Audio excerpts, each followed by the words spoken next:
And now that you've learned how to log into Lawson, let's learn how to access the forms that you will be utilizing. From the Teleflora main menu, press the F8 key on your keyboard. This will open the Form Transfer pop-up box. You will enter AX74 in the Form ID box and press the Enter key.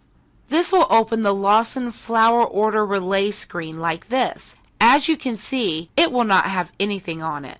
To see the information in the system, you will need to click the Inquire button, or we like to call it Squeeze the Cheese.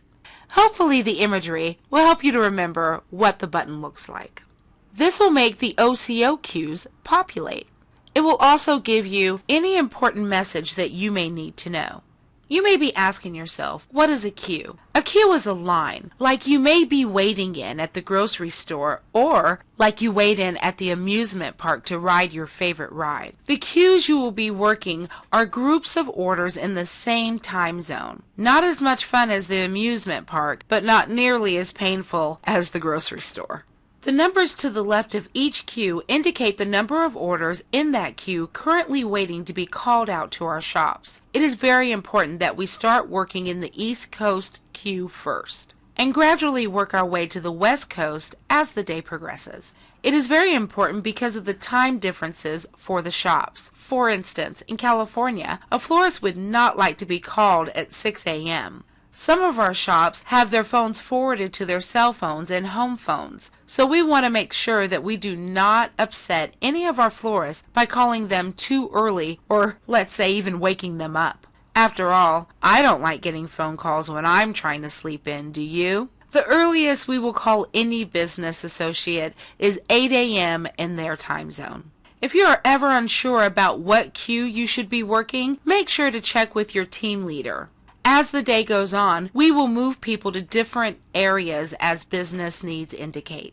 Here are some more terms that you will be hearing and using on the job. This may all seem overwhelming at first, but once training is over and you start working orders, it will all begin to make sense. Let's talk about Do Not Report Order, or DNR. This is an order that Teleflora calls out to a shop. The shop does not have to report the order to get paid for it, as it has already been reported by Teleflora.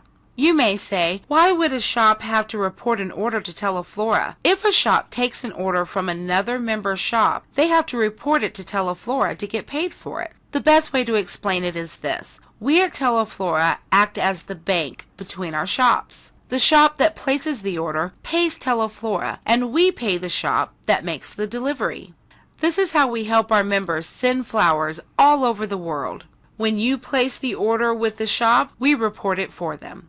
The next item we want to talk about is a codified product. A codified product is a keepsake container that has been purchased from Teleflora for a special occasion.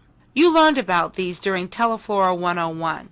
And know how unique they are to our industry. Examples of a keepsake are the Happy Face mug or my favorite, Ducky Delight. There are also uncodified products that a florist may use. These are items like clear vases and baskets. You will be dealing with both when placing an order with a shop. Next, let's learn about a Teleflora order number, which is a 10-digit order confirmation number that is given to the shop to reference the order.